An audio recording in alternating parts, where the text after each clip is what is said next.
Hello students, चलिए अब second law of thermodynamics को कंक्लूड करते हैं। We are nearing the end of second law of thermodynamics. Gibbs energy की हम बात कर चुके हैं, कैलकुलेशन की बात कर चुके हैं, वेरिएशन ऑफ गिब्स एनर्जी और Gibbs function for solid liquid gas वो भी बात कर चुके हैं with pressure and temperature, question भी कर लिए थे। लिखो next heading, effect of temperature on spontaneity of a process और ए रिएक्शन। तो लिखो heading, effect of temperature on spontaneity।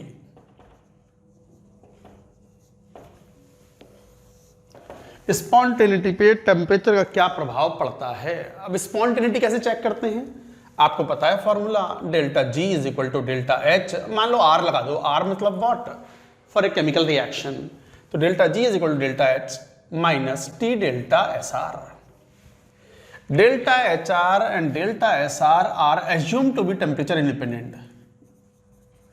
Assumed to be independent of temperature. हालांकि टेम्परेचर के साथ ये वेरी करते हैं, बट नॉट मच वेरिएशन। इन्हें हम कांस्टेंट मान लेते हैं एनालिसिस के लिए। क्वेश्चन सॉल्व करने में they are taken to be constant delta H R and delta S R. Obviously temperature पे डिपेंडेंस तो होगी ना, delta G is dependent on temperature. तो किसी पर्टिकुलर रिएक्शन या किसी पर्टिकुलर प्रोसेस का डेल्टा जी अगर मान लो नेगेटिव है तो वो स्पॉन्टेनियस है, तो हो सकता है टेम्परेचर चेंज होकर के किसी और कंडीशंस पे इट बिकम्स पॉजिटिव। तो वही रिएक्शन किसी पर्टिकुलर टेम्परेचर पे स्पॉन्टेनियस थी और किसी और टेम्परेचर पे क्या बन सकती है, नॉन स्पॉन्टेनियस। जैसे मैं एग्जांपल लेता हूं, मेल्टिंग ऑफ आइस। चलो मेल्टिंग ऑफ आयरन की बात करते हैं, लोहा। अब लोहे का टुकड़ा रूम कंडीशन पे है तो ये तो सॉलिड ही रहेगा, मेल्ट थोड़ी होगा ये। It will not convert into liquid under room condition of 25 degree Celsius something like that. But यही लोहे का टुकड़ा आप हीट कर दो at a temperature beyond its melting point. इसका मेल्टिंग पॉइंट होता है somewhere around 1540 degree Celsius, 1440 degree, 1450 मान लो, 1540 डिग्री के आसपास। चलो 1500-1600 क्या फर्क पड़ता है। मान लो इसके मेल्टिंग पॉइंट से ज्यादा टेम्परेचर आपने बना दिया तो मेल्टिंग तो हो जाएगी ना। तो इसका मतलब at a higher temperature melting of solid iron is spontaneous, but room condition पर melting of iron is non-spontaneous. इसका मतलब temperature plays an important role for the spontaneity of a reaction or a process. तो कोई reaction किसी condition पर non spontaneous है तो किसी और कंडीशंस पर इट में become spontaneous and vice versa. यही बात तो कहना चाह रहे हैं हम कि delta G is the function of temperature. अच्छा, कैसे? जैसे साइन की बात करें, sign of delta H, sign of delta S, sign of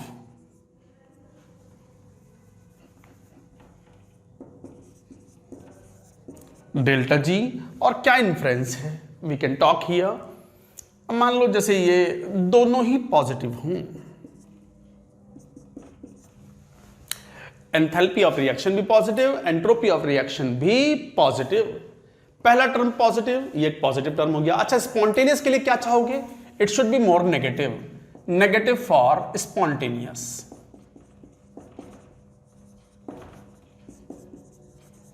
spontaneous process के लिए आप चाहोगे कि डेल्टा जी नेगेटिव हो। तो पहला टर्म डेल्टा एच पॉजिटिव है, डेल्टा एस भी पॉजिटिव है और टेम्परेचर तो केल्विन में है। कैलकुलेशन में तो टेम्परेचर हमेशा केल्विन में लेते हैं, तो इसका मतलब सेकंड वाला टर्म नेगेटिव हो गया। अगर हाई टेम्परेचर होगा then only delta G will be negative. तो डेल्टा जी नेगेटिव होगा at high temperature and positive होगा एट लो टेम्परेचर। हालांकि high and low temperature is all relative depending upon the values of delta H and delta S. तो क्या बात समझ में आ रही है आपको? अगर दोनों पॉजिटिव है, पहला टर्म पॉजिटिव, दूसरा वाला term overall negative, high temperature होगा तो delta G will turn negative, और if the temperature is low then the delta G will be positive. इसका मतलब reaction becomes spontaneous at the higher temperature. तो this is spontaneous at high temperature, non spontaneous at low temperature. इतनी बात आप कह सकते हो, ये पहला केस था। दूसरा, अगर मान लो पहला वाला टर्म पॉजिटिव हो और दूसरा नेगेटिव हो, enthalpy change positive and entropy change negative, पहला term positive, entropy change negative है और नेगेटिव नेगेटिव क्या बन गया, पॉजिटिव, दोनों टर्म पॉजिटिव बन गए, तो sign of delta G positive है ऑलवेज एट ऑल टेम्परेचर्स।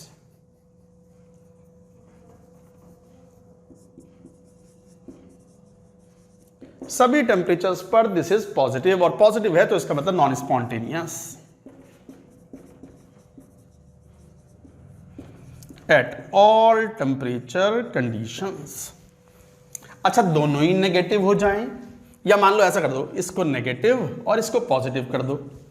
अब देखो एंथैल्पी चेंज नेगेटिव है, एंट्रोपी चेंज पॉजिटिव है, तो ओवरऑल सेकंड वाला टर्म भी क्या हो गया, नेगेटिव, पहला टर्म भी नेगेटिव, तो डेल्टा जी हर टेम्परेचर पे नेगेटिव होगा। तो ये एनसीईआरटी में बड़े अच्छे से दिया हुआ है, और इस पर तो क्वेश्चन स्कूल एग्जाम में भी आते हैं, जेई मेन जेई एडवांस में भी आते हैं। नेगेटिव है एट ऑल टेम्परेचर्स, तो इसका मतलब ऑलवेज स्पॉन्टेनियस, हर टेम्परेचर पे स्पॉन्टेनियस है, सो दिस इज नेगेटिव। अच्छा, दोनों ही नेगेटिव हो जाएं तो पहला टर्म नेगेटिव, दूसरा टर्म पॉजिटिव, तो इसका मतलब दूसरा वाला टर्म में टेम्परेचर लो होगा तो डेल्टा जी नेगेटिव होगा, तो negative eight low temperature, positive eight high temperature. जैसे एड्सॉर्प्शन के केस में होता है, एड्सॉर्प्शन प्रोसेस जो है वो एक्सोथर्मिक है और एंट्रोपी चेंज नेगेटिव होती है एड्सॉर्प्शन की। तो एड्सॉर्प्शन की एंथैल्पी चेंज, हालांकि 11th वाले स्टूडेंट्स एड्सॉर्प्शन नहीं समझते हैं, 12th में एक चैप्टर है सरफेस केमिस्ट्री, वहां ये बात आप पढ़ेंगे भी। तो negative eight low temperature, positive eight high temperature, तो इसका मतलब spontaneous at low temperature, non spontaneous at high temperature. तो इस तरीके से आप ये कह पाते हो, तो इस तरीके से स्पॉन्टेनिटी कहते हैं। इन जनरल आप एक बात तो कह ही सकते हो, आप अगर प्रोसेस को स्पॉन्टेनियस चाहते हो तो क्या ये नेगेटिव होना चाहिए, तो नेगेटिव के लिए who is supporting, delta H to be negative and delta H to be positive. तो कहने का मतलब delta H negative, delta S are positive, अगर ये हैं they support the spontaneity of a reaction or process। तो किसी रिएक्शन को स्पॉन्टेनियस बनाने में हु सपोर्ट्स रिएक्शन में एंथैल्पी चेंज नेगेटिव हो, एक्सोथर्मिक रिएक्शन हो, और एंट्रोपी चेंज पॉजिटिव हो, एंट्रोपी बढ़े, so they support the spontaneity of the process. तो गाइज ये था, इस तरीके से कभी कभी क्वेश्चन आते हैं, अकॉर्डिंगली यू कैन सॉल्व। कई बार क्वेश्चंस यही होते हैं कि at what temperature the melting of the, या कोई प्रोसेस जो है स्पॉन्टेनियस हो जाए, तो स्पॉन्टेनियस प्रोसेस होना है तो delta G should be less than equal to 0, और इक्वलिटी लेके क्वेश्चन को सॉल्व कर सकते हैं। चलो पहले ये वाली बात नोट करो, मैं एक छोटी सी बात बताऊंगा अभी यहाँ पर, नोट करो पहले ये पॉइंट, नोट इट डाउन, और ये इस पे इंपॉर्टेंट लिख लो पहले। सर सब चीज़ों पे इंपॉर्टेंट बताते हो, है इंपॉर्टेंट तो बताऊंगा ना, अब यही तो कॉन्सेप्ट है, अच्छे से पढ़ोगे तो इंपॉर्टेंट है ही है, और क्वेश्चन आएंगे तो आपको फीलिंग भी अच्छी आएगी कि हाँ हमसे क्वेश्चन सॉल्व हो रहे हैं। Note it down.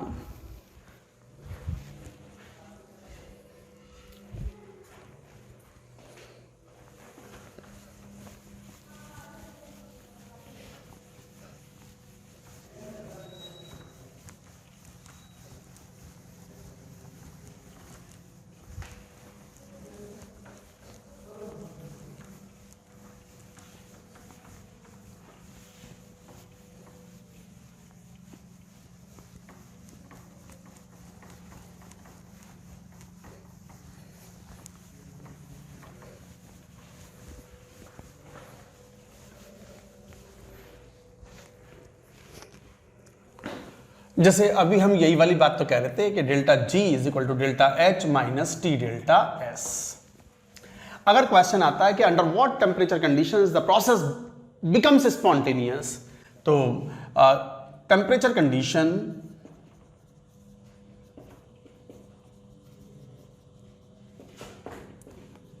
where the reaction or process turns spontaneous. तो क्या करें, delta G R should be less than equal to 0. Conditions where the temperature process turns spontaneous. तो क्या कंडीशन होनी चाहिए, this is the condition. Apply this condition for solving problems. Delta G R should be less than equal to 0. इसका मतलब साफ दिखता है, delta G are ये तो हुआ ना, तो delta H R minus T delta S R should be less than equal to 0. तो गाइज ये कंडीशन है, accordingly you can solve the question. Question ऐसे कह दी कि आयरन सॉलिड को मेल्ट कर दिया आयरन लिक्विड में, मेल्टिंग पॉइंट टेम्परेचर दिया हुआ है, मान लो 1500 केल्विन ले लो, चलो कोई बात नहीं, 1500 केल्विन है मेल्टिंग पॉइंट, राइट. ये मेल्टिंग पॉइंट है, बल्कि छोड़ो ये सब भी, इस डेटा की भी जरूरत नहीं है. क्वेश्चन ऐसे कह दी कि ये enthalpy of delta H of जो फ्यूजन है ऑफ आयरन, दैट इज मान लो बोल दो चलो 100 किलो जूल पर मोल है ये. अब मान लो क्वेश्चन ऐसा कहे कि entropy change for this process दिया हुआ है फ्यूजन, वो कुछ दिया हुआ है, मान लो 200 जूल पर केल्विन पर मोल. क्वेश्चन ये पूछ रही है एट व्हाट टेम्परेचर, मैंने तो अब पता नहीं जो भी वैल्यू आएगी, मतलब क्वेश्चन है at what temperature melting becomes spontaneous. किस टेम्परेचर के बियॉन्ड मेल्टिंग बिकम्स स्पॉन्टेनियस. तो फिर साफ दिखाई पड़ता है, ऐसा क्वेश्चन सॉल्व करना है तो delta G which is equal to delta H minus T delta S. Delta G जो है that should be less than equal to 0. Negative होगा या एटलीस्ट 0 होगा, then that will be the condition at which it turns spontaneous. तो इसका मतलब T delta S should be greater than delta H. तो T should be greater than delta H और greater than equal to delta S. जरा value निकालना. Delta H 100 kilo मतलब 10 की power 3 joule per mole and this is 200. 2 zero से 2 zero कितना 500 kelvin. बस यही आंसर हो गया. हालांकि 500 केल्विन पर ये मेल्ट होता नहीं है, बट जो डेटा दिया हमने तो डेटा के हिसाब से क्वेश्चन सॉल्व कर दिया, वही आपका आंसर होगा. So like that questions can be done. ये इंपॉर्टेंट था, effect of temperature on spontaneity of a process. Note करें ये क्वेश्चन भी अच्छा था. चलो एक और सवाल आपसे पूछते हैं डेल्टा जी के ऊपर, बड़ा अच्छा सवाल है, note it down.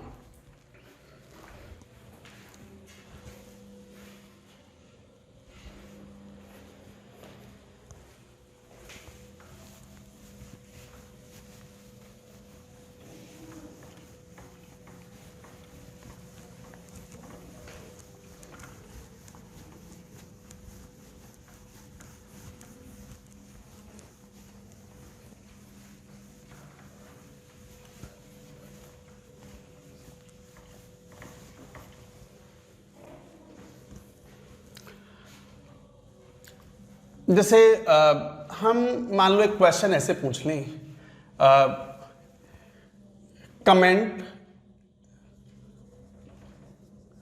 In each following case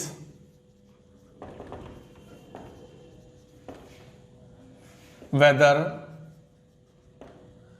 delta G is positive, negative or 0, and also comment about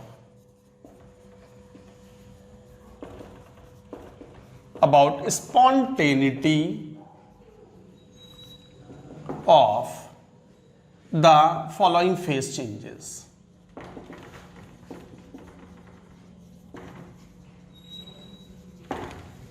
क्या क्वेश्चन है, मैं 3 केसेस ले रहा हूं. जैसे H2O liquid 1 atmosphere 373 kelvin, H2O gas 1 atmosphere 373 kelvin. B H2O solid 1 atmosphere, और liquid ही लो, liquid के cases में ले रहे हैं, और यहाँ मान लो यहाँ पर 2 एटमॉस्फेयर ले लो and 373 kelvin H2O gas 2 atmosphere 373 kelvin. C H2O liquid, और ये प्रेशर मान लो 0.7 atmosphere 373 kelvin, H2O gas 0.7 atmosphere 373 kelvin. ये 3 केसेस हैं।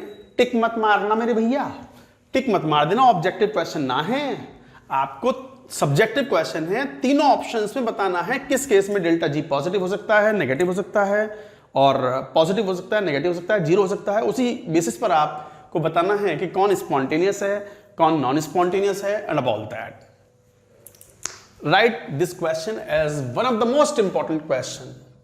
और ये क्वेश्चन तो जेई एडवांस्ड में आ चुका है, हालांकि बड़ा आसान क्वेश्चन है ये, बट जेई एडवांस्ड में आ चुका है। बाकी दोनों क्वेश्चंस भी इंपॉर्टेंट है। न्यूमेरिकल वैल्यूज नहीं बतानी है आपको डेल्टा जी की, but you have to tell whether delta G is positive और नेगेटिव और zero in the following cases. Screen pause करो, दिमाग लगाओ, दिमाग के घोड़े दौड़ाओ, बताओ क्या आंसर होगा। Do it.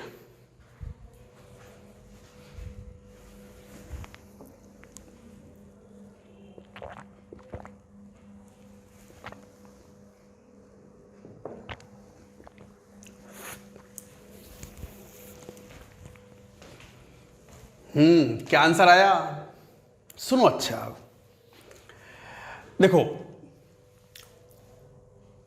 कमेंट करना है कि डेल्टा जी पॉजिटिव है, नेगेटिव है और जीरो है, और जैसे ही पॉजिटिव नेगेटिव जीरो आ जाएगा तो ये तो कह ही पाओगे कि स्पॉन्टेनियस है या नॉन स्पॉन्टेनियस या रिवर्सिबल फेज ट्रांसफर है। जरा पहला केस देखो, ए, ये बॉइलिंग हो रही है, लिक्विड को गैस में कन्वर्ट कर रहे हैं, so we are talking about the boiling. Pressure is 1 atmosphere, temperature 373 kelvin, मतलब 100 डिग्री सेल्सियस। आप तो जानते हो 1 एटमॉस्फेयर प्रेशर पर, मतलब एटमॉस्फेरिक कंडीशंस पर, what is the boiling point of water? 100 degree Celsius, 373 kelvin. इसके मतलब 1 एटमॉस्फेयर पर 373 kelvin is the boiling point. So this temperature is boiling point. और आपको पता है कि अगर ट्रांजिशन टेम्परेचर पर कोई फेज चेंज हो रहा हो तो वो रिवर्सिबल फेज ट्रांसफर होता है। बॉइलिंग पॉइंट पर गिवन प्रेशर पर अगर बॉइलिंग पॉइंट पर फेज चेंज हो रहा हो, वेपराइजेशन हो रहा हो, तो वो रिवर्सिबल ट्रांसफर होता है। So this is reversible phase transfer. So delta G is zero as it is reversible phase transfer, phase change. कितना इंपॉर्टेंट क्वेश्चन था। आपको पता है कि ये बात आपने पढ़ी हुई है, कहाँ पर सर, कहाँ पढ़ी है? याद करो, जब एंट्रोपी कैलकुलेशंस कर रहे थे सिस्टम के लिए तो पहला पढ़ा था हमने आइडियल गैस, और दूसरा पढ़ा था सॉलिड एंड लिक्विड, और तीसरा केस पढ़ा था फॉर द फेज चेंज। याद आया? एंट्रोपी कैलकुलेशन में तीसरे केस में जब सेकंड लॉ पढ़ रहे थे तो फेज ट्रांसफॉर्मेशन में या फेज चेंज में हमने ये बात कही थी कि phase change is reversible if it occurs at its transition temperature. जैसे बॉइलिंग हो रही है तो boiling point is the transition temperature, melting हो रही है तो melting point is the transition temperature at A given pressure. तो 1 एटमॉस्फेयर पर 373 kelvin is the boiling point, और बॉइलिंग पॉइंट पर अगर वेपराइजेशन हो रहा है तो वो रिवर्सिबल फेज चेंज होगा। रिवर्सिबल के लिए delta G will be zero. Answer आ गया। अब चलो मालूम पड़ गया पहले पार्ट का आंसर। अब तो मालूम पड़ गया करना क्या है, अभी तक तो यही नहीं मालूम पड़ा था चाह क्या रहे हैं सर। अब जरा बी और सी बतलाओ, लगाओ दिमाग फिर वापस से। This is a very important question. B और सी ऑप्शंस बताएं। अब प्रेशर चेंज कर दिया हमने, प्रेशर के साथ बॉइलिंग पॉइंट का वेरिएशन कैसे होता है, ये बात केमिकल इक्विलिब्रियम की मदद से, ली चैटलियर प्रिंसिपल की मदद से भी आप फाइंड आउट कर सकते हो। डू इट, बतलाओ। देखो अब यहां पर जो है ये तो मालूम पड़ गया कि 373 केल्विन मतलब 100 degree Celsius is the boiling point in one atmosphere. अब 100 डिग्री सेल्सियस टेम्परेचर तो यहां भी है बी वाले केस में, बट प्रेशर इज 2 एटमॉस्फेयर। अच्छा तो ध्यान दो, जैसे यही वाला इक्विलिब्रियम था, ये तो इक्विलिब्रियम एस्टैब्लिश था, रिवर्सिबल केस था, रिवर्सिबल फेज चेंज था, दोनों इक्विलिब्रियम में हैं। आप सिस्टम का प्रेशर बढ़ा दो, तो आपने ये बात पढ़ी भी थी कि सिस्टम का प्रेशर बढ़ा दो तो ली चैटलियर प्रिंसिपल से equilibrium shifts in the backward direction, मतलब उस दिशा में जाएगा जहां गैस के मोल्स कम होते हो। पढ़ा है आपने ये। तो इसका मतलब अगर आप प्रेशर बढ़ाओगे तो इक्विलिब्रियम बैकवर्ड शिफ्ट हो जाएगा, मतलब मेल्टिंग रुक जाएगी, होती होती मेल्टिंग रुक जाएगी and process will become non spontaneous. इसका मतलब यह हुआ कि आपने जब प्रेशर 1 से 2 एटमॉस्फेयर किया तो 2 एटमॉस्फेयर पर equilibrium shifted in the backward direction. Reaction उस दिशा में जाएगी जहां पर गैस के मोल्स कम बनते हों। तो सिस्टम का प्रेशर बढ़ाने पर इक्विलिब्रियम बैकवर्ड शिफ्ट हो गया, पता चला रिवर्सिबल सिस्टम था और इस टेम्परेचर पर ये बॉइलिंग पॉइंट था, अब बैकवर्ड आ गया, मतलब बॉइलिंग रुक गई। और जब बॉइलिंग रुक गई तो प्रोसेस तो हो ही नहीं रहा ना, reaction is not moving in the forward direction, phase change is not occurring now, so delta G will be positive, non spontaneous. अब तीसरे पार्ट का आंसर बहुत आसान है। इसके रेस्पेक्ट में देखो, 100 डिग्री सेल्सियस 1 एटमॉस्फेयर पर बॉइलिंग पॉइंट था। जैसे ही आपने प्रेशर कम किया तो इक्विलिब्रियम उस दिशा में जाएगा जहां गैस के मोल्स ज्यादा बने। गैस के मोल्स ज्यादा मतलब रिएक्शन फॉरवर्ड भाग गई। जैसे रिएक्शन फॉरवर्ड भागी, ये बैकवर्ड भागी थी। जैसे रिएक्शन फॉरवर्ड भागी तो स्पॉन्टेनियस मतलब कन्वर्जन शुरू हो गया, लिक्विड बड़ी आसानी से गैस में कन्वर्ट हो रहा है। इसका मतलब प्रोसेस हो रहा है ना प्रोसेस। और जब प्रोसेस हो रहा है तो delta ji for this process will be negative and this is spontaneous. This is spontaneous. तो गाइज ये था answer. Extremely important, very important question. ऐसे क्वेश्चन आपके टेस्टों में भी पूछे जाते हैं, अच्छे क्वेश्चन माने जाते हैं, आसान में नहीं काउंट होते। ये आसान तो लगता है जब समझ में आ जाए बात, कोई भी बात समझ में आ जाए आसान लगती है, वरना तो फिर कितनी मुश्किल होती है उसका आइडिया है आपको। Second law of thermodynamics about to finish. एक आखिरी चीज जो हम केमिकल इक्विलिब्रियम में भी पढ़ चुके हैं, क्या इक्विलिब्रियम कांस्टेंट और डेल्टा जी में रिलेशन क्या होगा, Gibbs energy and equilibrium constant. तो लिखो heading standard Gibbs energy and equilibrium constant. पहले ये नोट करो, क्वेश्चन अपने आप में एक इंपॉर्टेंट क्वेश्चन है।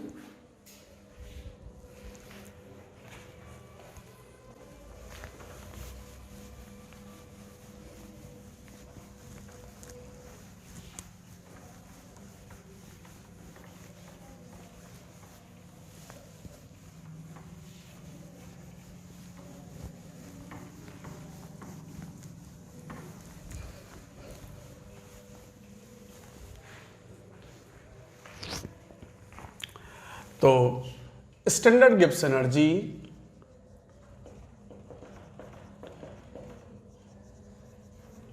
And equilibrium constant,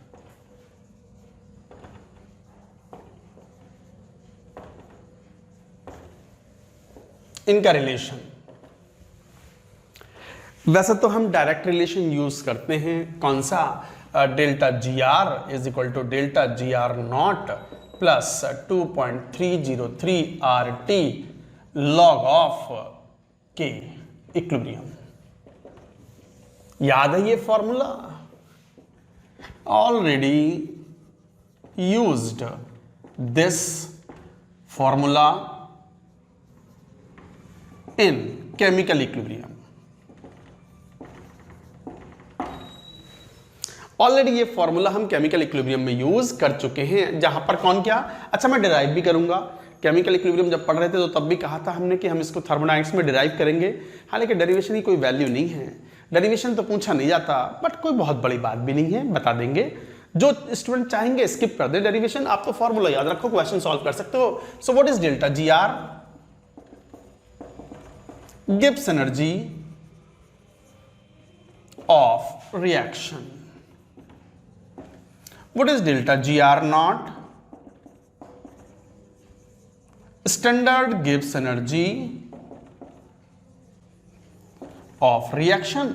standard Gibbs energy of reaction का मतलब सभी रिएक्टेंट्स अगर गैसेस हैं तो उनके पार्शियल प्रेशर 1 बार हैं, और यदि सॉल्यूशन फेज में हैं तो कंसंट्रेशन 1 मोलर है। This means that all gases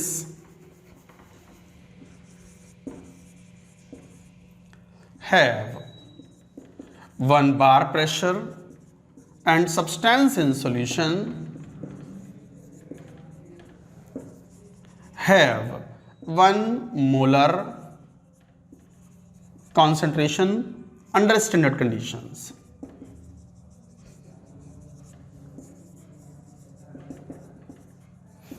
हालांकि स्टैंडर्ड कंडीशंस की डेफिनेशंस जो है हम थर्मोकेमिस्ट्री में पढ़ेंगे, बस थर्मोकेमिस्ट्री पे अब आने ही वाले हैं, कूदने ही वाले हैं। थर्मोडायनामिक्स का फर्स्ट लॉ पहले ही पढ़ चुके हैं, सेकंड लॉ बस चल रहा है और एंड में है, बिल्कुल एंड में है, आखिरी सब टॉपिक है ये। तो standard Gibbs energy of reaction, standard condition का मतलब होता है कि यदि गैसेस इन्वॉल्व हैं तो under standard conditions pressure will be 1 बार, सभी के प्रेशर 1 बार होंगे, और सॉल्यूशन फेज में अगर सब्सटेंस डूबे में है तो उनकी कंसंट्रेशन विल बी 1 मोल पर लीटर। तो ये मीनिंग होता है standard Gibbs energy of reaction का। अच्छा, टी तो टेम्परेचर है ही इन केल्विन, कैलकुलेशन में केल्विन में लेते हैं। आर यूनिवर्सल गैस कांस्टेंट है, अब जरूरत नहीं है, और के इक्विलिब्रियम कांस्टेंट हो गया।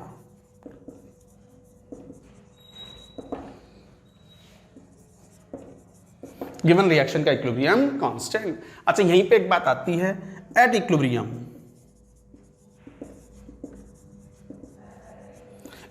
कंडीशन पर एक तो डेल्टा जी आर बिकम्स 0।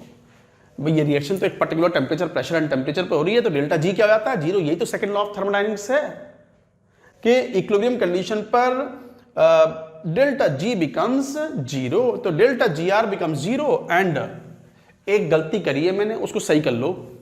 यहां के नहीं होता, क्यू होता है, रिएक्शन कोशेंट क्यू होता है रिएक्शन कोशेंट, तो यहां क्यू लिख लो, क्यू रिएक्शन कोशेंट। करेक्शन कर लें, सभी करेक्शन करो। Q is reaction quotient.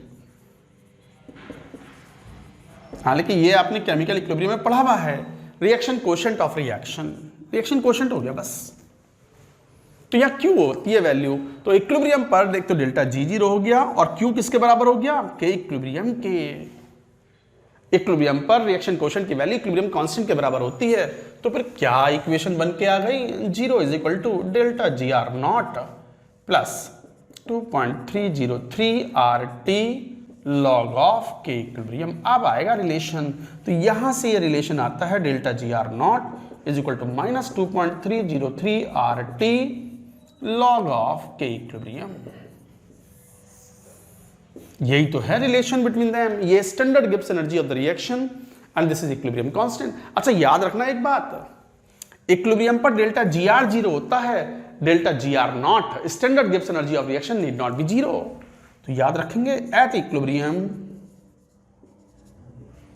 Delta G R is equal to 0, but delta G R naught need not be equal to 0। याद रखो, इक्विलिब्रियम कंडीशन पर डेल्टा जी 0 होता है, delta G R naught need not be equal to 0। Delta G R naught जब 0 होगा जब standard conditions पर equilibrium आए।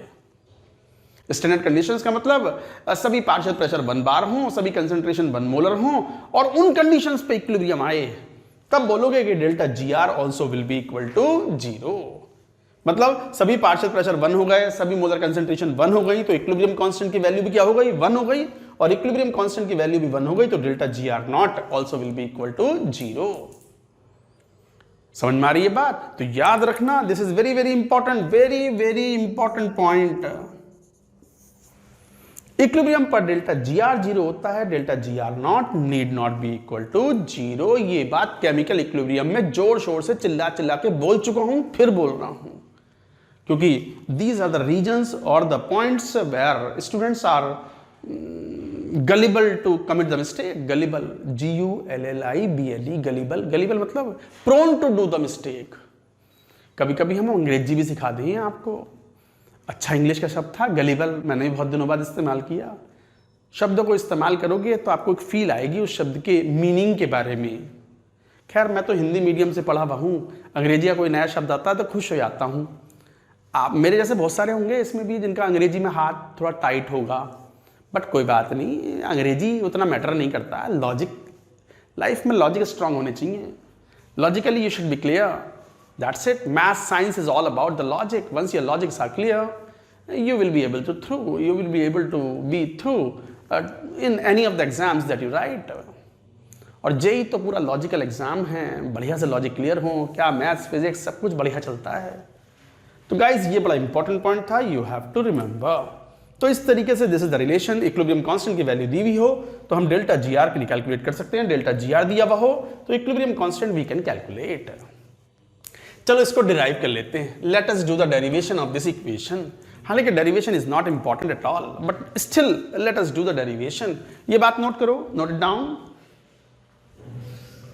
नोट करें।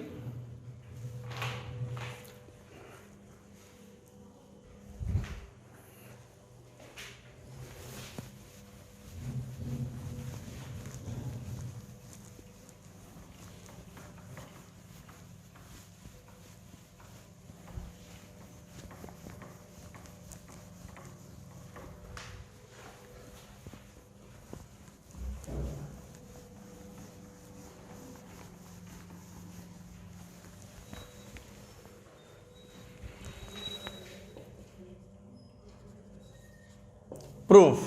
अब मान लो कोई रिएक्शन, टेक रिएक्शन, मान लो A plus B converted to C plus D.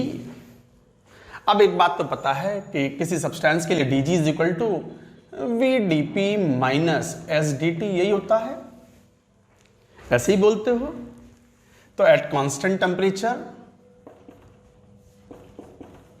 Active mass का वेरिएशन अगर कंसीडर करें और टेम्परेचर कांस्टेंट हो तो फिर dt की वैल्यू तो जीरो हो गई, तो यहां से dg is equal to vdp लिख दो। अब एक बात तो क्लियर है, अगर गैसेस डील कर रहे हैं, चलो गैसेस का एग्जांपल लेके थोड़ा आसान होता है कैलकुलेशन करना। अगर गैसेस से डील कर रहे हैं तो delta g is equal to, आपको पता ही है फॉर्मूला, nRT/ln P1 अपॉन और P2 upon P1। Delta pressure P2 minus delta G at pressure P2 and G value eight pressure P1। यही तो मतलब होता है किसी सब्सटेंस के लिए, for a substance, for a gas.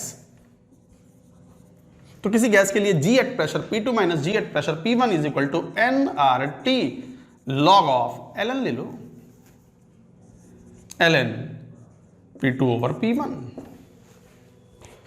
अगर मान लो P1 1 बार ले लिया तो फिर G क्या हो गया, G नॉट बन गया।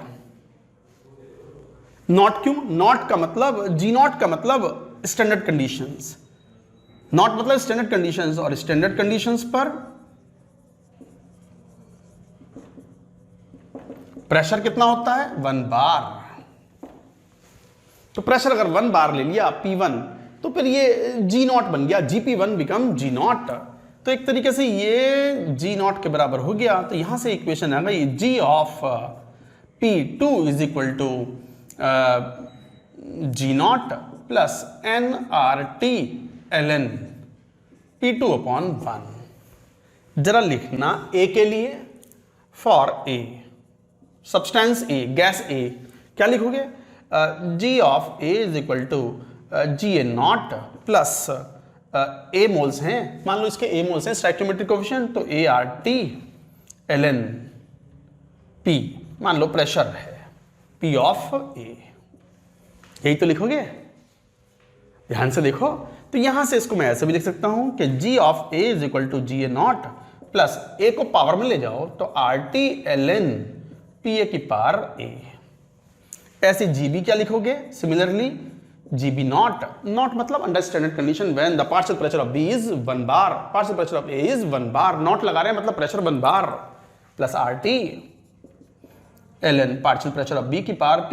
Similarly GC is equal to GC naught plus RT ln PC की power C, similarly GD is equal to GD naught plus RT ln PD की पावर D। ये वैल्यूज हो गई। अब जरा डेरिवेशन कर लो। What is delta G of the reaction is equal to GC plus GD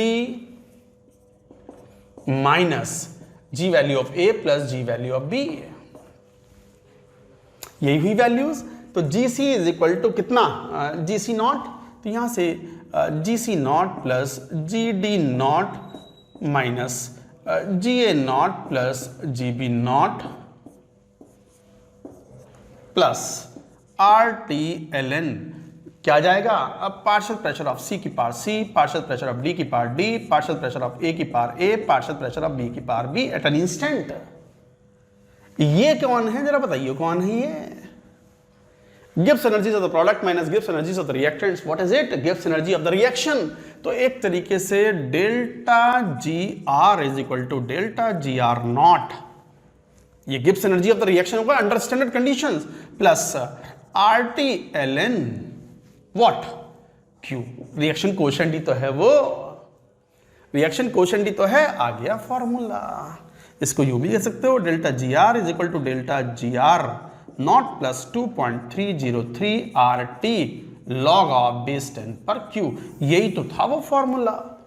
तो ये डेरिवेशन हमने कर लिया, प्रूव्ड। हालांकि ये याद कर लो, डेरिवेशन की जरूरत ना है, nobody is going to ask this derivation to you, but derivation कोई मुश्किल बात भी नहीं है। जब भी तो कहते हैं इक्विलिब्रियम कांस्टेंट जो होता है that is the consequence of second law of thermodynamics. Chemical equilibrium is nothing but the part of thermodynamics, second law of thermodynamics. तो इस तरीके से ये डेरिवेशन आता है। ये डेरिवेशन आप चाहो तो स्किप कर सकते हो, यू में स्किप लिख भी दो, आप चाहो तो स्किप कर सकते हो। तो गाइज ये था, that's it, second law of thermodynamics is over. अब फिर बात करेंगे अब second part of the chapter. Thermodynamics के साथ ही चलता है thermochemistry. Note it down. After thermodynamics now we are going to start thermochemistry. Thermochemistry as such कोई एक अलग चैप्टर नहीं है, बट थर्मोडायनामिक्स के बाद थर्मोकेमिस्ट्री आता है। वैसे कई जगह पर ऐसा भी होता है कि पहले स्टूडेंट्स को फर्स्ट लॉ ऑफ थर्मोडायनामिक्स पढ़ाते हैं, फिर थर्मोकेमिस्ट्री पढ़ाते हैं, फिर सेकंड लॉ ऑफ थर्मोडायनामिक्स पढ़ाते हैं। और कुछ ऐसे भी करते हैं कि जैसे फर्स्ट लॉ ऑफ थर्मोडायनामिक्स पढ़ा दिया, उसके बाद second law of thermodynamics complete हुआ, and then thermochemistry. So in fact thermochemistry is the part of thermodynamics. तो हेडिंग लिखो थर्मोकेमिस्ट्री। थर्मोकेमिस्ट्री को कई बार हम केमिकल एनर्जेटिक्स भी बोलते हैं। तो लिखो thermochemistry.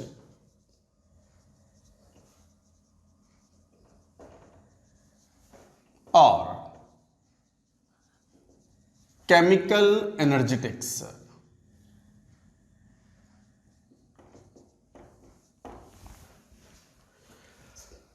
Thermochemistry easiest part of entire thermodynamics. First law, second law में you study a lot of principles, lot of laws, उनके concepts। और थर्मोकेमिस्ट्री में easiest part है, इसमें laws वगैरह नहीं पढ़ते, बट इसमें हम how much of the heat is evolved out और how much of the heat is absorbed during a chemical reaction, वो हम experimentally measure करते हैं with the device called calorimeter। हालांकि calorimeter is a subject of physics, physics में पढ़ाते हैं वो, पर थोड़ा बहुत तो हम भी पढ़ाते हैं जो हमारे सब्जेक्ट की रिक्वायरमेंट में शामिल होगा। तो थर्मोकेमिस्ट्री लिखो, it deals with measurement of heat evolved और absorbed in a chemical reaction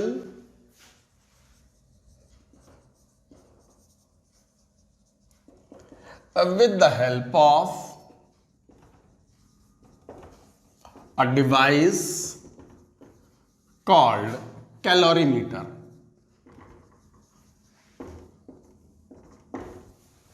calorimeter एक ऐसा डिवाइस है जो किसी हीट ऑफ रिएक्शन को मेजर करने में काम आता है एक्सपेरिमेंटली। क्या कॉन्सेप्ट्स है, बहुत सिंपल सा कॉन्सेप्ट है, बात करेंगे। तो it deals with the measurement of the heat evolved और absorbed in a chemical reaction with the help of the device called calorimeter. अब ध्यान दो, किसी केमिकल रिएक्शन में हीट इवॉल्व हुई या एब्जॉर्ब हुई, डिपेंडिंग ऑन दैट प्रोसेस को हम कई बार, रिएक्शन को हम कई बार एक्सोथर्मिक और एंडोथर्मिक भी बोलते हैं। तो रिएक्शन भी हम ऐसे बोल सकते हैं, exothermic reaction, endothermic reaction. Exothermic reaction जिसका एंथैल्पी ऑफ रिएक्शन नेगेटिव हो, एक टर्म यूज करते हैं, वैसे पहले भी यूज कर चुके हैं term, enthalpy of reaction negative हो, that means heat is liberated. जैसे जैसे रिएक्शन प्रोसीड करती है हीट इज लिबरेटेड, और इसका symbolically it will be written like this. मान लो A plus B converted to C, तो इसको ऐसे लिखा जाएगा डेल्टा H, मान लो -50 किलो जूल पर मोल। अच्छा, इसी बात को लिखने का एक और तरीका है, यू भी लिखते हैं A plus B converted to C plus 50 kilo joule, ऐसे भी लिखते हैं। अच्छा, मैं एग्जाम्पल की बात करके देता हूं। यहां एंथैल्पी ऑफ रिएक्शन जो है वो पॉजिटिव होता है, मतलब heat is absorbed, heat is absorbed during the reaction, heat is absorbed. जैसे एग्जाम्पल, मान लो X converting to Y plus Z, और ऐसे बोल दिया एंथैल्पी ऑफ रिएक्शन, R लगा दो, R स्टैंड्स फॉर रिएक्शन। तो डेल्टा HR की वैल्यू जैसे यहाँ पर मान लो 100 किलो जूल पर मोल है। मैंने, याद करो, थर्मोडायनेमिक्स जब एंड हो रहा था तो वहाँ भी ये बात कही थी कि हीट ऑफ रिएक्शन या एंट्रोपी ऑफ रिएक्शन या गिब्स एनर्जी ऑफ रिएक्शन की यूनिट में पर मोल आता ही है। क्यों आता है, आज बात करेंगे। कहा था मैंने कि हम थर्मोकेमिस्ट्री में इस पॉइंट को पढ़ने वाले हैं। आप याद रखते हो नहीं रखते हो इन बातों को कि हाँ सर ने ये वाली बात कही थी, अभी तक एक्सप्लेन नहीं करा, कब आएगा, आ जाएगा। तो today we are going to explain कि why unit of heat of reaction is 100, मतलब किलो जूल पर मोल क्यों लेते हैं, वी शैल टॉक। तो जैसे एंथैल्पी ऑफ रिएक्शन, इसी बात को कहने का एक और तरीका है कि X प्लस रिएक्टेंट में लो, अगर एंडोथर्मिक रिएक्शन है तो हीट रिएक्टेंट में शो करो, मतलब देनी पड़ी ये हीट हमें, और क्या बना Y प्लस Z। दोनों का मीनिंग सेम है, इन दोनों का मीनिंग सेम है, बोथ कन्वे सेम मीनिंग।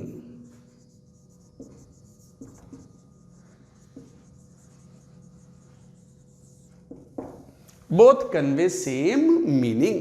तो ये इसको रिएक्शन को ऐसे लिखें, डेल्टा H -50 मतलब एक्सोथर्मिक है, या फिर प्रोडक्ट में +50 करके लिख दें, फिर पर मोल की जरूरत नहीं है, बस किलो जूल। तो आप समझ जाएंगे कि जब एक मोल A का, एक मोल B का रिएक्ट करने के बाद एक मोल C बनाते हैं तो 50 kilo joule of the heat is evolved out मतलब लिबरेट हो गई। अकॉर्डिंगली रिएक्शन एक्सोथर्मिक कहलाएगी और हीट एब्जॉर्ब हो गई तो it is called endothermic.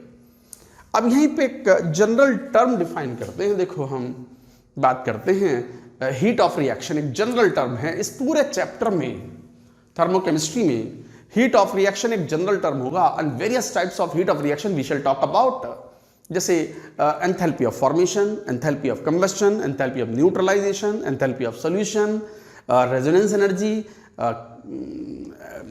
ionization energy, and so many types of enthalpies we are going to study in it, but we are going to define a general term, heat of reaction.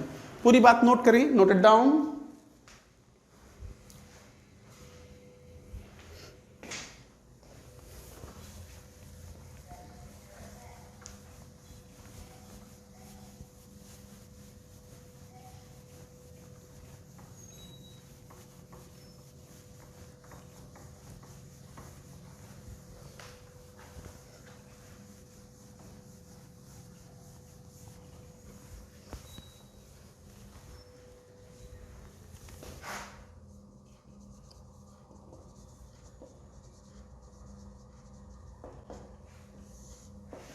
एक general term define करेंगे, heat of reaction. What is heat of reaction? It is the heat released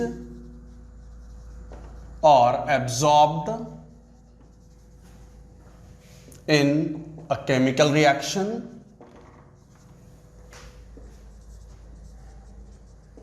when molar amounts of reactants indicated by chemical stoichiometry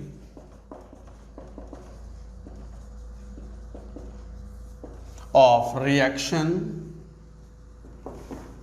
have completely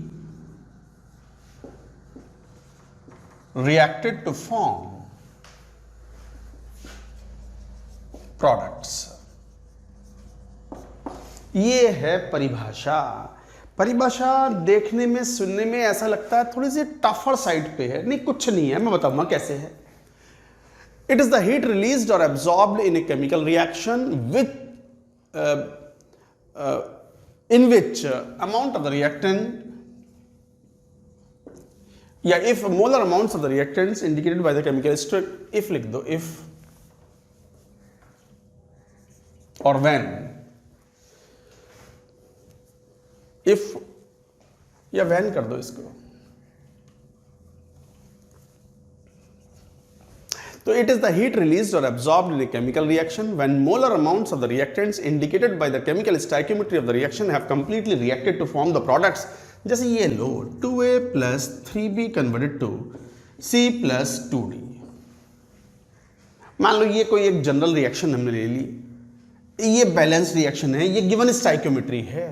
given stoichiometry में ही क्या बोल रहे हैं ये कि when molar amount of the reactants have completely reacted, molar amounts मतलब when 2 mole of A completely reacts with 3 mole of B to form 1 mole of C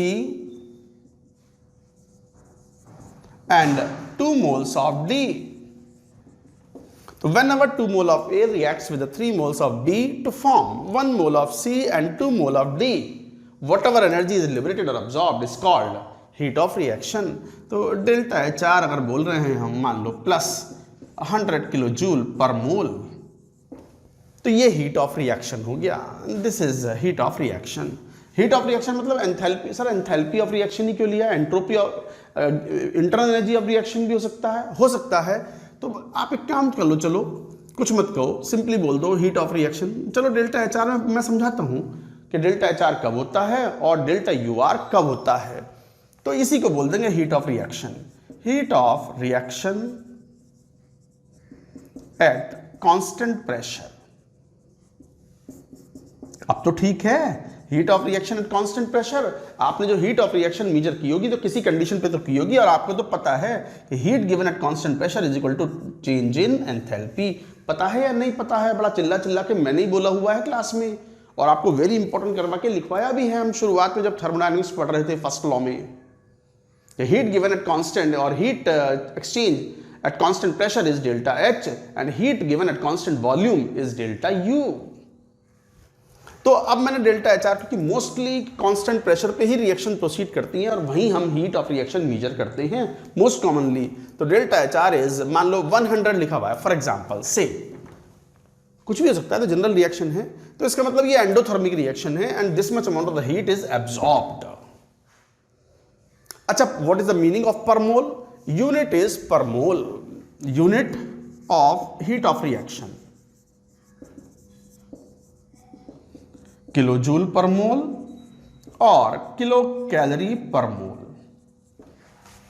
this पर मोल जो है, ये पर मोल का मतलब कोई एक मोल A या B या C या D नहीं है। पर मोल का मतलब द गिवन स्टाइक्योमेट्री जो है उसके बाद हिसाब से molar amount should be completely reacted. This पर मोल represents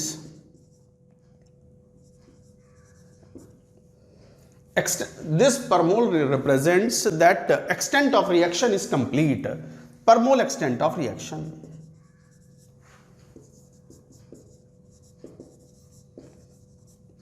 Per mole extent of reaction, that is molar amount of reactants as shown by stoichiometry have reacted। have completely reacted। Guys ये meaning है इसका।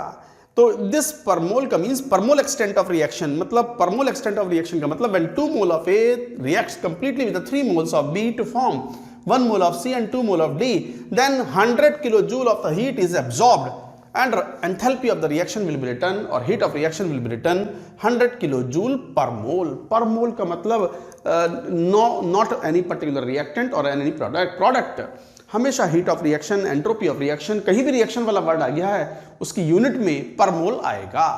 जैसे यूनिट्स को अगर ध्यान देखें तो मान लो डेल्टा SR लिख रहे हो तो जैसे 20 जूल पर केल्विन पर मोल लिखेंगे।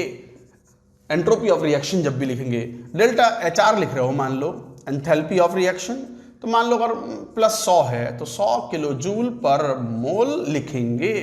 डेल्टा GR है मान लो 40 किलो जूल लिखा हुआ है, पर मोल लिखेंगे। अगर ये पर रिएक्शन के लिए है तो यूनिट में पर मोल आएगा ही आएगा। This is an important point, you are suppose to remember. बहुत सारे बच्चे नहीं समझ पाते इस बात को, वो एग्जाम में इनको अच्छा ऐसा कोई डाउट भी एग्जाम में आते हैं, टेस्टों में, और वहीं गड़बड़ बचाते हैं वो। उनको डाउट ये आता है ये परमोल क्या चीज है यार, इसका मतलब परमोल ए लिया है क्या? अरे नहीं, this per mole is the extent of reaction, that means reaction complete हुई है। The 2 moles of A when reacts with the 3 moles of B to form 1 mole of C and 2 mole of D, then 100 kilojoule per mole is the enthalpy of reaction। तो इस तरीके से ये बात लिखेंगे। Given stoichiometry के हिसाब से हीट ऑफ रिएक्शन होती है। मैं इस रिएक्शन को 2 से मल्टीप्लाई कर दूं तो ये भी पता है कि हीट अब्सॉर्ब 200 हो जाएगी, बट उस रिएक्शन के लिए बोलोगे आप 200 किलो जूल पर मोल, उस रिएक्शन के लिए बोलोगे 200 किलो जूल पर मोल। तो हीट ऑफ रिएक्शन हमेशा पर मोल में रिप्रेजेंट होगा। I hope you have understood the point. Note करेंगे। अब यहीं पे बात आती है कि what are the factors that affect heat of reaction. Note करें, नोट दिस वन।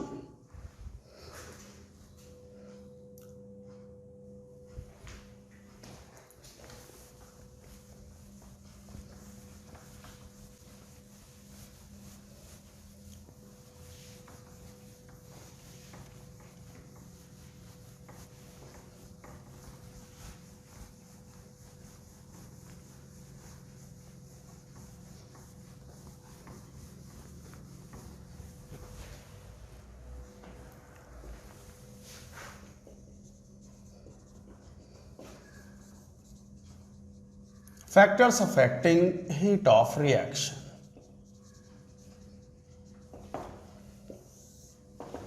कौन कौन से फैक्टर्स हैं जो हीट ऑफ रिएक्शन को प्रभावित करते हैं?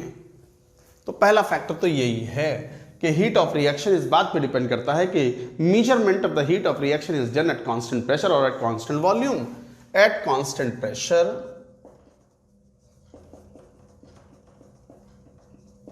और constant volume। at constant pressure or constant volume, heat given at constant pressure is delta HR, heat given at constant volume is delta U। और आपको रिलेशन मालूम है, delta HR is equal to delta UR plus delta NG into RT। This is what, this is heat of reaction measured at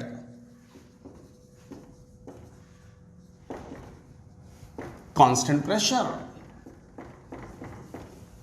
तो heat of reaction measured at constant pressure और कौन से device में? इन constant pressure calorimeter.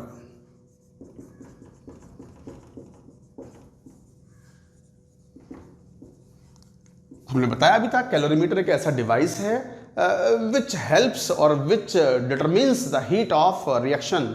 जो भी heat evolve और absorbed है उसे एक्सपेरिमेंटली मेजर करता है। तो इज द कांस्टेंट कैलोरीमीटर। तो इसको बोलते हैं constant pressure calorimeter. What is it? This is heat of reaction measured at constant volume तो heat of reaction measured at constant volume, और ये तो पता ही है heat given at constant volume is equal to change in internal energy, R भी लगा दो, रिएक्शन के लिए बात कर रहे हैं अभी। और this is in bomb calorimeter और constant volume calorimeter. Most commonly bomb calorimeter is very famous. Bomb calorimeter means where the volume remains constant. तो heat of reaction measured at constant volume है, volume remains constant। जैसे bomb calorimeter की बात करें for example, जैसे bomb calorimeter, हालांकि calorimeter detail में हमारे सिलेबस में केमिस्ट्री में नहीं होता, बट फिर भी कुछ आइडिया तो स्टूडेंट्स को होना ही चाहिए। कैलोरीमेट्री अपने आप में एक अच्छा खासा एक पार्ट ऑफ द चैप्टर है इन फिजिक्स, IIT JEE के सिलेबस में भी होता है वो सब। तो बॉम्ब कैलोरीमीटर ये एक डिवाइस है to measure the heat of reaction at constant volume. Constant volume delta V is 0, that is volume constant. इसका एक स्कीमेटिक अरेंजमेंट मैं बता देता हूं। जैसे ये एक तरीका है, ये आप कह सकते हो, जैसे ये हो गया बॉम्ब कैलोरीमीटर, ये इंसुलेटेड वेसल्स हैं, यहां पर एक बॉम्ब होता है, एक थिक वॉल्ड कंटेनर होता है जिसका वॉल्यूम चेंज आसानी से ना हो। कई बार इस वेसल को, थिक वॉल्ड कंटेनर को, इसको बॉम्ब बोल देते हैं, this is bomb.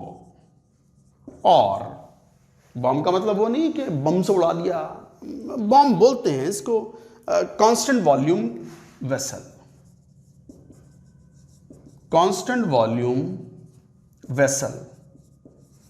For example thick walled container of conducting material,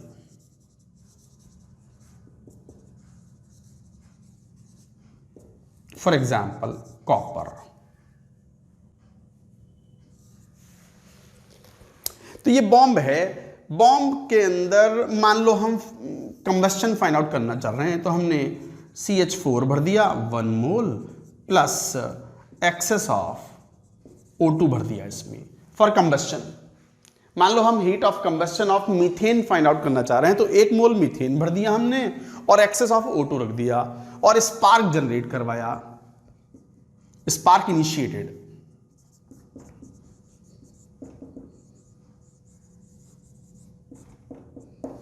spark initiated, spark क्यों? कोई भी ईंधन जलाना हो तो अपने आप थोड़ी जलता है। मोटरसाइकिल स्टार्ट करते हैं तो इनिशियली स्पार्क प्लग्स होते हैं, कार के अंदर स्पार्क प्लग्स होते हैं, तो जैसी चाबी से आप पावर प्रोवाइड करते हो बैटरी की मदद से, लेड स्टोरेज बैटरी होती है आपके पास, बैटरी होती है उसमें, जैसी आप चाबी ऑन करते हो या किक मारते हो तो स्पार्क प्लग से स्पार्क निकलता है and that spark initiates the firing of fuel with oxidizer. Who is the oxidizer here? Oxygen, हवा से आता है ऑक्सीजन। और यहाँ मीथेन का कंबस्शन होगा, कंबस्शन होगा तो रिएक्शन होगी ना ये वाली, CH4 प्लस O2 क्या बनेगा? CO2 प्लस H2O, 2 दूनी 4, 2 और 1 3, 2 और 2 4 2, रिएक्शन बैलेंस हो गई। तो ये केमिकल रिएक्शन हुई, प्लस जो भी हीट लिबरेट होगी, एक्सोथर्मिक प्रोसेस है ये तो वेल नोन है। Combustion of the fuel is exothermic. Fuel का पर्पस ही होता है कि जब बर्न करो तो it gives you the heat, जिसको यूटिलाइज कर सकते हो for various purposes, and the most common purpose is conversion of the heat into work as in thermal power plants. समझाया भी था in the second law of thermodynamics के पहले statement में, केल्विन प्लैंक स्टेटमेंट। तो मैं बीच बीच में वो शब्दों का इस्तेमाल करता रहता हूं ताकि आपका रिवीजन चलता रहे। तो गाइज यहां पानी भरा हुआ है पूरे में,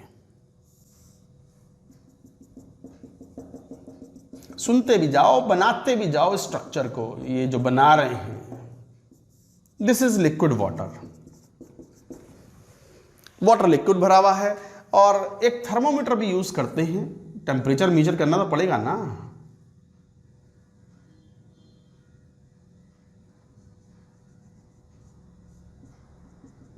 ये थर्मोमीटर हो गया।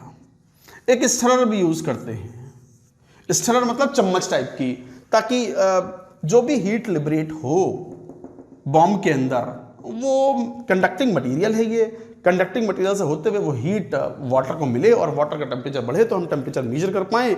और ऐसा ना हो कि हीट उसके आसपास ही हो, मतलब उसको चम्मच से हिला दें, स्टरर इसे बोलते हैं, स्टरर, स्टर करना, शेक करना, स्टरर, चम्मच type. This is schematic diagram for bomb calorimeter. हालांकि एग्जैक्ट डायग्राम ऐसा नहीं होता, वो तो मैंने समझाने के लिए किया है। अब ये कोई पानी में ऐसे लटक थोड़ी रहा होगा, कहीं बंधा हुआ होगा, पूरा एक प्रॉपर अरेंजमेंट होगा। बट आपको तो स्कीम समझनी है कि what is the concept behind working of the calorimeter, and this is bomb calorimeter. Bomb calorimeter means where the volume is constant. तो फिर क्या करोगे, कैसा कंटेनर लोगे, ऐसा कंटेनर लोगे जिसका वॉल्यूम कांस्टेंट हो, जैसे थिक वॉल्ड कंटेनर और cylinder with conducting walls. Conducting walls क्यों, जैसे copper is a very good conducting material. मान लो जैसे मैं एग्जांपल लेता हूं, मैं ये जरा सफा कर दूं, क्या सफा मतलब साफ। कभी कभी देसी भाषा में वो our village dialect also reflect into our language. सफा कर देना, सफा मतलब साफ कर देना, ठीक है ना। सफा कर दूं, हाँ ये लो, ये थोड़ा लिखने के लिए मुझे जगह चाहिए होगी।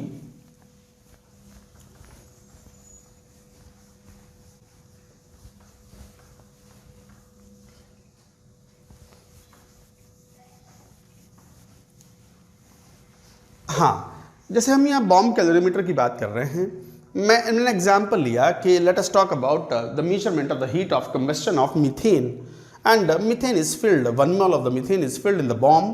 Bomb means thick walled container where the volume will remain constant even when the reaction occurs, and it should be conducting in nature. Excess of oxygen is filled for the combustion of methane.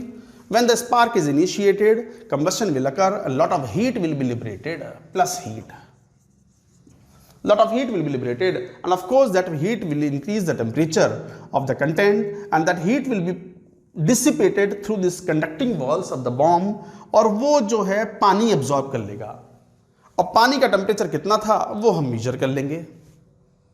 पहले initial temperature कितना था वो पता था, बाद में temperature heat करने के बाद में थोड़ी देर के बाद में वो यूनिफॉर्म हो जाएगा। चम्मच से हिलाते भी रहेंगे ताकि टेम्परेचर यूनिफॉर्म आए, और फिर दोबारा से टेम्परेचर मेजर कर लेंगे। वाटर का अमाउंट पता होगा कितना है, how much of the water is filled in this. Water की हीट कैपेसिटी क्वेश्चन में दी हुई होती है, जनरली 1 कैलोरी लेते हैं। Specific heat of water, mass पता होता है, and accordingly we can solve it. So what do we do, how, मान लो temperature of water initially T1, temperature of water after reaction completion is T2. mass of water मान लो mW है या m water हो गया। तो जरा देखना यहां पर, तो क्या बोलोगे, what ever heat is liberated, तो हीट ऑफ 1 मोल की हीट है, तो 1 मोल की हीट और कांस्टेंट वॉल्यूम पर है, तो ये डेल्टा यू आएगा। बॉम्ब कैलोरीमीटर से क्या क्या इवॉल्व होता है, कौन सी हीट मेजर कर पाओगे, delta U, because heat given at constant volume is delta U. तो heat given at constant volume is delta U, which is delta U R, and delta U R is nothing but who absorb this heat, mostly water, but calorimeter का bomb का material plus अंदर gases हैं उनमें भी heat liberate हुई है, plus thermometer and all those devices. तो mass of water into specific heat S of water into T2 minus T1 plus, नहीं यही क्यों, मेजर हीट तो चलो पानी ने एब्जॉर्ब की, मास ऑफ वाटर पता था कितना भरा हुआ है, स्पेसिफिक हीट पता होती है, T1 T2 हमने एक्सपेरिमेंटली मेजर कर दिए। Measure amount of the heat जो लिबरेट हुई वो तो पानी ने एब्जॉर्ब की, पर थोड़ी बहुत स्टरर ने भी तो एब्जॉर्ब की होगी। तो मास ऑफ, और थर्मोमीटर ने भी, और साथ ही साथ आउटर वेसल ने भी, और ये इंसुलेटेड वेसल है। मान के चल रहे हैं कि no heat is lost to the surroundings, पर थोड़ी बहुत तो हीट लूज होती है। तो ठीक है, these measurements are always approximate. तो इंसुलेटेड वेसल है, आउटर वेसल। तो केवल पानी ने हीट थोड़ी एब्जॉर्ब की है, heat absorbed by stirrer plus thermometer plus outer vessel plus bomb etcetera. Measure heat जो लिबरेट हुई वो कौन खा गया? पानी। But some of the heat is absorb by the stirrer also. Stirrer भी तो गर्म हुआ होगा, थर्मोमीटर का टेम्परेचर भी बढ़ा होगा, आउटर वेसल का टेम्परेचर बढ़ा होगा, बॉम्ब जो है उसका टेम्परेचर बढ़ा होगा, उसने भी हीट एब्जॉर्ब की होगी। अच्छा, ये तो एक बहुत बड़ा वेसल हो गया स्टरर के लिए। Mass of the stirrer into specific heat of stirrer into delta T plus mass of the thermometer, ऐसे जैसे ये किया है, into specific heat of thermometer into delta T. And सबके लिए मेजर करो, सबके लिए मेजर ना करके आपको एक वाटर इक्विवेलेंट दे दिया जाता है कैलोरीमीटर का। तो all these values, this heat is given in question, given or represented in terms of water equivalent of calorimeter. So this heat is given or represented in terms of the water equivalent. एक term use करते हैं WE, water equivalent of calorimeter. water equivalent मान लो question ने ऐसे कह दिया, for example यहां जाओ, यहां क्वेश्चन ऐसे कह दे कि वाटर इक्विवेलेंट ऑफ कैलोरीमीटर मान लो 20 ग्राम दे दिया। इसका मतलब वाटर इक्विवेलेंट ऑफ कैलोरीमीटर का मतलब यह है कि स्टरर ने, थर्मोमीटर ने, आउटर वेसल ने, बॉम्ब ने जितनी हीट एब्जॉर्ब की है ये उतनी हीट है जितनी 20 ग्राम वाटर हीट एब्जॉर्ब करता। तो फिर क्या करो? और मान लो क्वेश्चन ने ऐसा दिया हुआ है कि taken water taken in the vessel, water taken, water mass, mass of water taken, ऐसे लिख दो,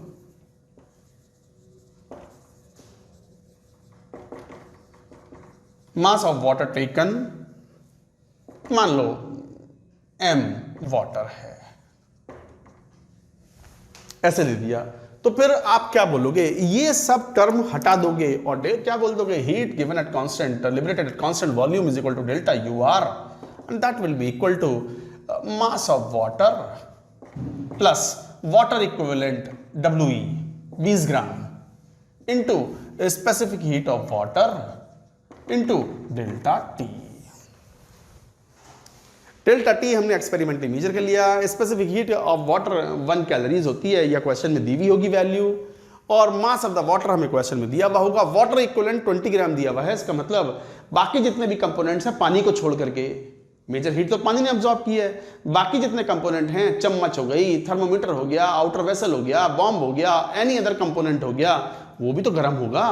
तो वो कितनी अमाउंट हीट कर रहा है? It is equivalent to the amount of the heat as absorbed by 20 gram of water. तो 20 gram water of total water के मास में ऐड कर दो, बस हो गया क्वेश्चन। कभी कभी इस क्वेश्चन का यूज आएगा, IIT में क्वेश्चन आया हुआ है, उसका यूज है इसमें। DPP शीट सॉल्व करोगे तो accordingly you will find questions where this term has been utilised, has been used, and you have to account the mass of or the heat absorbed by the various components in terms of water equivalent. So this is water equivalent.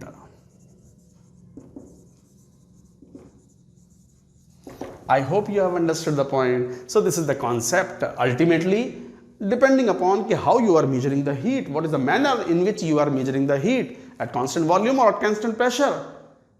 Constant volume पर delta U होगा, constant pressure पर delta H होगा, and relation always you know, delta U, delta H is equal to delta U plus delta N G R T मैं लिखवा चुका हूं। So this is the relation, note करो पूरी बात। This was all important. Conceptually you should be strong, you should be able to understand all this, to note it down.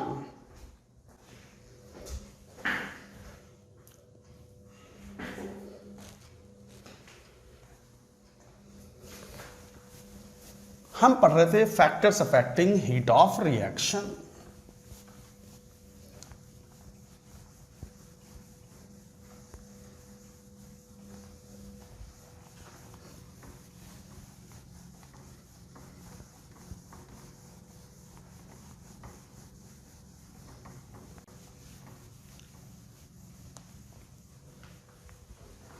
Factors affecting heat of reaction में पहला लिख लिया था, at constant volume और at constant pressure. Second, temperature. Temperature का क्या प्रभाव पड़ता है? टेम्परेचर के साथ एंथैल्पी ऑफ रिएक्शन या हीट ऑफ रिएक्शन वेरी करता है। जैसे मान लो कोई रिएक्शन है A plus B converted to C plus D, मान लो ये कोई रिएक्शन है। अब इस रिएक्शन में मान लो temperature, heat of reaction at temperature T1 ये कुछ दिया हुआ है, आपने टेम्परेचर T2 कर दिया। अच्छा, हीट ऑफ रिएक्शन टेम्परेचर पर क्या होता है? मान लो सब्सटेंस A है तो एट टेम्परेचर T1 A की एंथैल्पी HA होगी, B की एंथैल्पी HB होगी, C की एंथैल्पी HC होगी, D की एंथैल्पी HD होगी। मान लो स्टोइकियोमेट्रिक कोफिशिएंट भी ले लो तो क्या बोल दोगे? AHA, BHB, CHC, DHD। और एंथैल्पी ऑफ रिएक्शन क्या होता है? Summation of enthalpies of all the products minus summation of enthalpies of all the reactants. किसी भी रिएक्शन के लिए तो ऐसे डिफाइन करते हैं कि enthalpies of the products of all the products minus enthalpy of reactants of all the reactants. हालांकि ये एंथैल्पीज ऑफ फॉर्मेशन होते हैं, अभी हमने डिफाइन किया नहीं है। एंथैल्पी ऑफ फॉर्मेशन करेंगे तो यहां से क्या हो गया? ये CHC plus DHD minus AHA plus BHB, ये वैल्यू हो गई। अब मान लो आपने टेम्परेचर चेंज कर दिया eight temperature T2।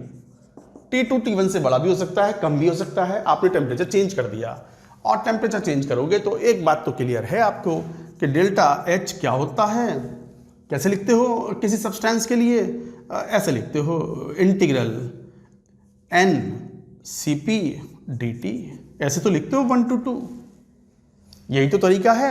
N constant आ जाएगा। अब यहां मान लो इसकी बात कर रहे हैं, अब बताओ इसकी एंथैल्पी कितनी हो गई? तो delta H at T2 minus delta H at T1 is equal to क्या बोल दोगे? T1 से T2 NCP dt। ये जनरल फॉर्मूला है, तो इसका मतलब डेल्टा H T2 की वैल्यू क्या हो गई? डेल्टा H T1 मतलब पुरानी वाली वैल्यू प्लस T1 से T2 NCP dt, यही तो बोलोगे। तो ये तरीका हुआ। तो टेम्परेचर T2 पर एंथैल्पी चेंज कितना हुआ? What is enthalpy? तो डेल्टा H मतलब H एट T2, ऐसे लिख दो, H एट T2 और H एट T1 ऐसे लिख दो बल्कि। तो यही बोलोगे। तो इसका मतलब नई टेम्परेचर पर एंथैल्पी कितनी हो गई सब्सटेंस A की? पुरानी वाली ये रही, प्लस T1 से T2 and how many moles? A moles हैं तो A CP किसका? A का dt। ऐसे ही इसके लिए कितना लिखोगे? BHB प्लस इंटीग्रल T1 से T2 और CP किसका? B का dt। B मोल्स हैं, नहीं कोई मुश्किल बात नहीं है। वैसे मैं जो फॉर्मूला बताऊंगा उसे बोलते हैं Kirchhoff equation. This is called Kirchhoff's equation.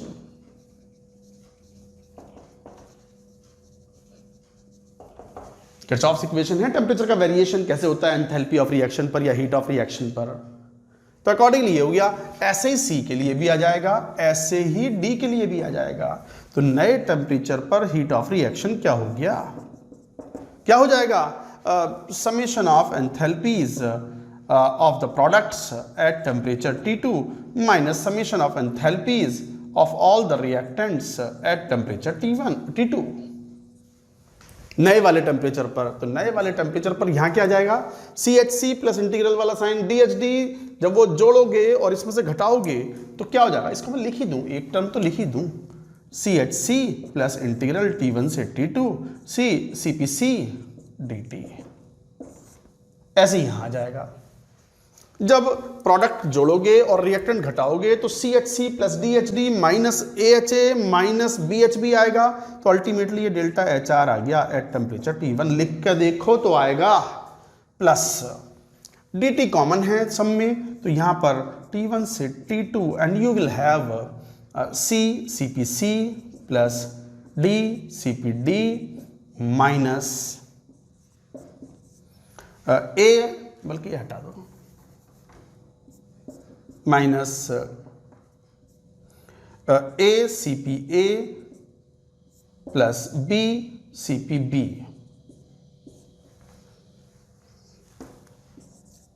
dt, ये वैल्यू हो गई, यही हुई ना। तो यहां से देखो एक्सप्रेशन क्या आ गया, delta HR T2 minus delta HR T1 would be equal to, इसको मैं इधर ले आया और इनको अगर ये कांस्टेंट हो तो बस यही एक्सप्रेशन हो गया T1 से T2 डेल्टा CPR, इसे बोलते हैं CP का difference of the products minus reactants. ये CPs ऑफ द प्रोडक्ट्स हैं और ये CPs ऑफ रिएक्टेंट्स हैं।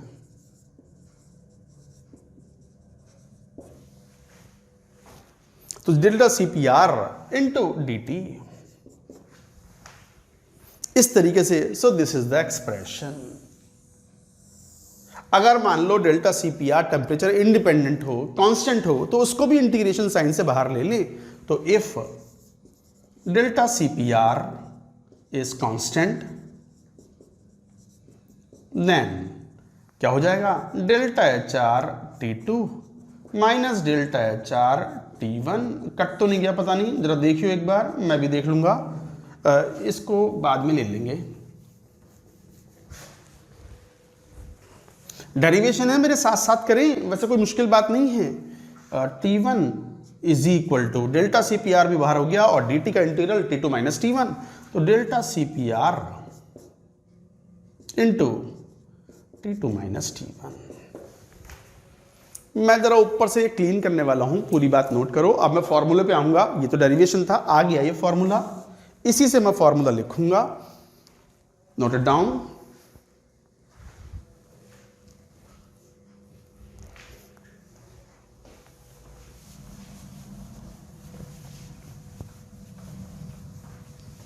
ये डेरिवेशन था, आप चाहो डायरेक्ट फॉर्मूला भी याद कर सकते हो, डेरिवेशन एज सच कोई बहुत इंपॉर्टेंट नहीं है, यू मे स्किप ऑल्सो।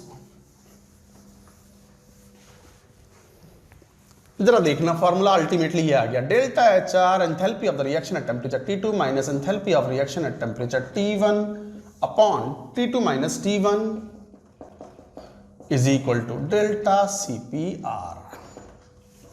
ये है किरचॉफ इक्वेशन। अगर एंथैल्पी ऑफ रिएक्शन के टर्म्स में है, इंटरनल एनर्जी के टर्म्स में ले रहे हैं, delta UR eight temperature T2 minus delta UR eight temperature T1 upon T2 minus T1, तो बताओ यहां डेल्टा CPR की जगह CP की जगह क्या ले लोगे, CV, ऑब्वियस सी बात है। तो delta CVR, even this equation both are called Kirchhoff's equation.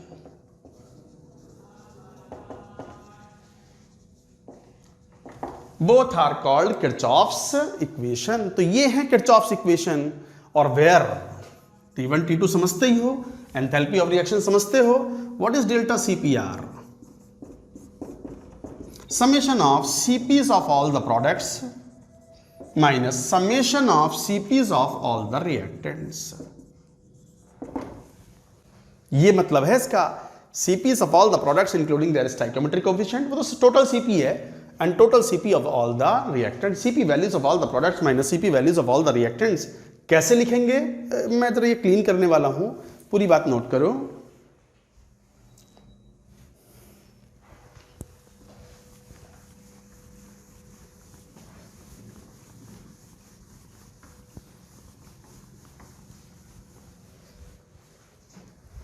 जैसे एग्जाम्पल देखो, मान लो कोई रिएक्शन ऐसे बोल रहे हैं 2A plus 3B converted to C plus 2D, तो what is delta CPR for this. मुझे लिखना होगा तो मैं कैसे लिखूंगा, देखो वैसे पता है आपको, फिर भी देखो क्या, C का 1 मोल है तो 1 into CP of C plus 2 moles of CP of D, product के आ गए CP values total minus 2 into CP of A plus 3 into CP of B। CP values पता होंगी depending upon the atomicity. Monoatomic सब gases हैं तो उनकी CP अलग होती है, डायटॉमिक की अलग होती है, ट्राइटॉमिक की अलग होती है, और ट्राइटॉमिक में भी लीनियर है तो अलग और नॉन लीनियर है तो अलग। You know it very well, वो एक टेबल पढ़ी थी आपने फर्स्ट लॉ ऑफ थर्मोडायनेमिक्स में, that you know very well. तो on that basis you can write the delta CPR in general.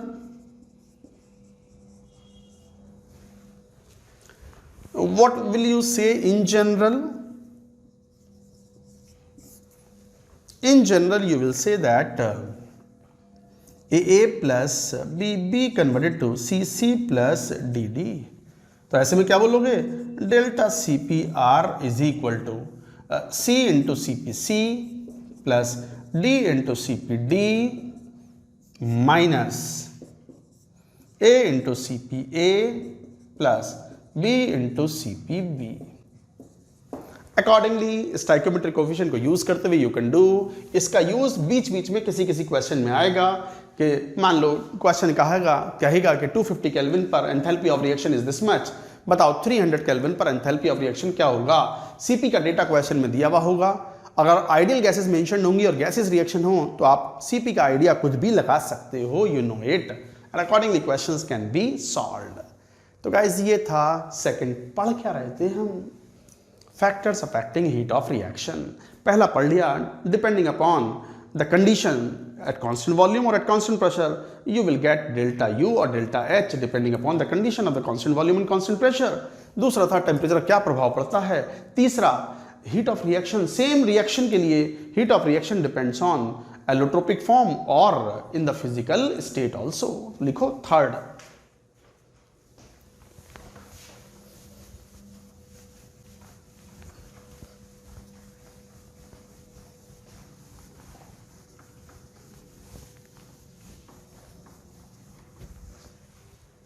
Third